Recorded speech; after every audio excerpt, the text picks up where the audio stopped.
Assalamualaikum warahmatullahi wabarakatuh. Selamat pagi anak-anak. Mudah-mudahan kalian semua selalu dalam lindungan Allah Subhanahu wa taala, diberikan kesehatan, diberikan kelancaran dalam melakukan segala aktivitas kalian.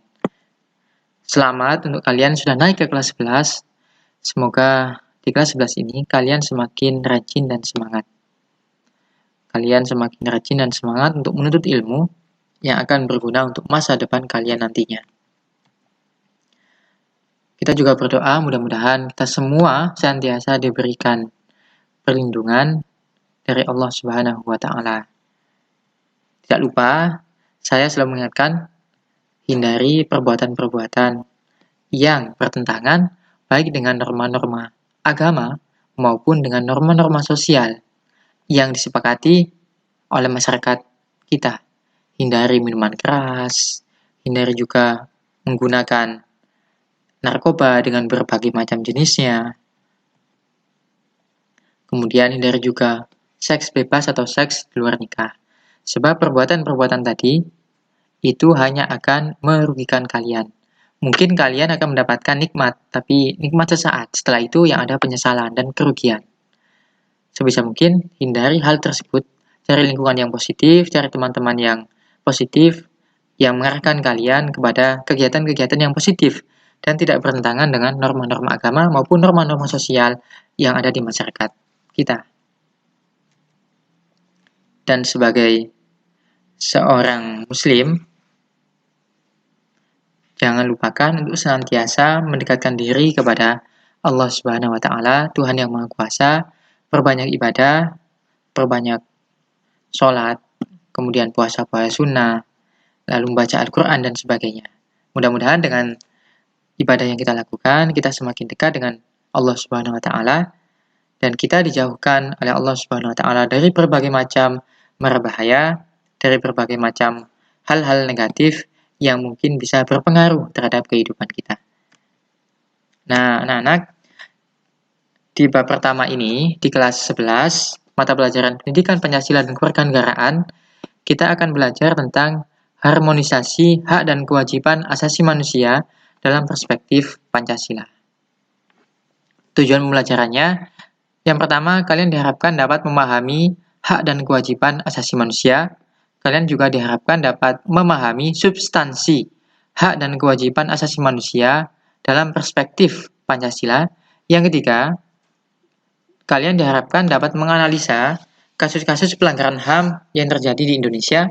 Dan yang keempat, kalian dapat menganalisa upaya yang dilakukan oleh pemerintah untuk menegakkan hak asasi manusia di Indonesia dengan benar. Konsep hak dan kewajiban asasi manusia. Mari anak-anak perhatikan fakta berikut. Orang dilarang menghilangkan nyawa orang lain atau nyawanya sendiri sekalipun. Jika terbukti ada orang yang melakukan penghilangan nyawa orang lain, maka negara akan memberikan tindakan atau sanksi secara hukum. Lalu fakta yang kedua, tidak ada satupun bangsa di dunia ini yang rela dijajah oleh bangsa yang lain. Bahkan negara-negara yang pernah dijajah sekalipun selalu berusaha untuk membebaskan dirinya dari belenggu penjajahan.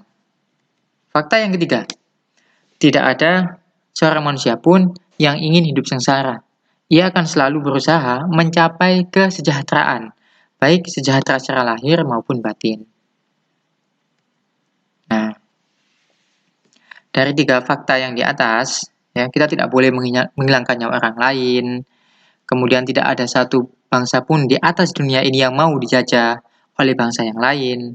Semua manusia ingin hidup sejahtera. Ini menunjukkan bahwa manusia itu punya kesadaran terhadap hak yang melekat pada dirinya. Hak itulah yang kemudian kita sebut sebagai hak asasi manusia.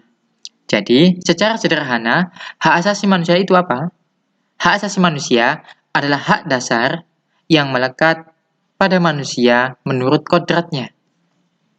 Sementara, menurut Undang-Undang Republik Indonesia Nomor 39 tahun 1999 tentang hak asasi manusia, hak asasi manusia atau HAM didefinisikan sebagai seperangkat hak yang melekat pada hakikat dan keberadaan manusia sebagai makhluk Tuhan yang Maha Esa, dan merupakan anugerahnya yang wajib dihormati, dijunjung tinggi, dan dilindungi oleh negara, hukum, pemerintah, dan setiap orang, demi kehormatan serta perlindungan harkat dan martabat manusia. Jadi menurut Undang-Undang Nomor 39, hak asasi manusia atau HAM itu merupakan seperangkat hak yang melekat pada diri kita sebagai manusia karena dia merupakan anugerah yang diberikan oleh Tuhan yang Maha Esa, diberikan oleh Allah Subhanahu wa taala kepada manusia. Oleh karena itu, baik pemerintah, hukum, negara, maupun masyarakat itu harus bersama-sama berusaha untuk memberikan perlindungan terhadap penegakan hak asasi manusia. Dia tidak boleh dicabut oleh siapapun. Hak asasi manusia ini punya beberapa ciri khusus yang membedakan dengan hak manusia yang lain. Yang pertama, hakiki. Maksudnya adalah dia merupakan hak yang melekat pada manusia sejak manusia itu dilahirkan. Yang kedua, dia universal. Dia berlaku umum untuk seluruh manusia tanpa memandang status sosial, suku bangsa, ekonomi, agama, gender, dan sebagainya. Yang ketiga, tidak dapat dicabut. Sebagai sebuah hak yang melekat pada manusia dan pemberian dari Tuhan Yang Maha Esa, HAM tidak dapat dicabut atau diserahkan kepada pihak yang lain. Yang keempat, tidak dapat dibagi.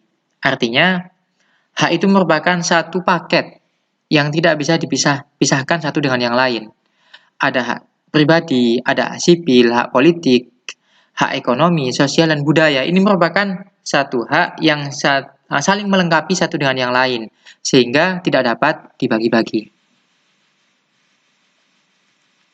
Nah, hak itu selalu terkait dengan kewajiban anak-anak. Kalian sebagai siswa di sekolah punya hak, kalian juga punya kewajiban. Kalian punya hak untuk mendapatkan pengajaran, pendidikan yang baik dari guru yang ada di sekolah. Tapi di sisi yang lain, kalian punya kewajiban. Misalnya, kalian punya kewajiban untuk melakukan piket kelas. Kalian punya kewajiban untuk menaati aturan-aturan yang sudah dibuat di sekolah. Nah, begitu juga dengan hak asasi manusia. HAM itu punya gandengan. HAM itu sepaket dengan yang namanya kewajiban asasi manusia.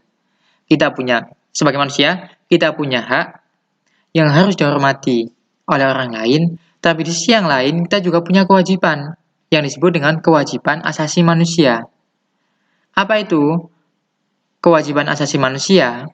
Secara sederhana, kewajiban dapat diartikan sebagai segala sesuatu yang harus dilaksanakan dengan penuh tanggung jawab. Nah, ini tadi, hal dan kewajiban itu adalah dua hal yang saling berkaitan satu dengan yang lain, tidak dapat dipisah-pisahkan.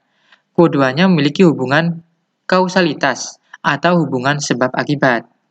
Seseorang akan mendapatkan hak yang melekat pada dirinya setelah dia melaksanakan kewajiban yang ada padanya dengan sebaik-baiknya. Misal nih, seorang pekerja mendapatkan upah. Nah, upah ini merupakan hak yang diterimanya, tetapi dia punya kewajiban. Apa? Kewajibannya dia melaksanakan pekerjaan yang diberikan oleh atasannya atau oleh perusahaannya dengan sebaik mungkin. Nah, ya. Tugas mandiri di pertemuan pertama ini, silahkan kalian cari definisi atau pengertian hak dan kewajiban asasi manusia dari berbagai pendapat para ahli. Kalian dapat menemukannya di berbagai sumber, bisa buku, media cetak, media elektronik, maupun media online. Kalian tuliskan pendapat para pakar tentang hak dan kewajiban asasi manusia, lalu kalian berikan kesimpulan di buku kalian. Nanti tugasnya kalian upload di Google Classroom. Oke, terima kasih. Sekian dari saya, mudah-mudahan materinya bisa kalian pahami dengan baik. Kita berjumpa lagi pada kesempatan selanjutnya. Terima kasih. Wassalamualaikum warahmatullahi wabarakatuh.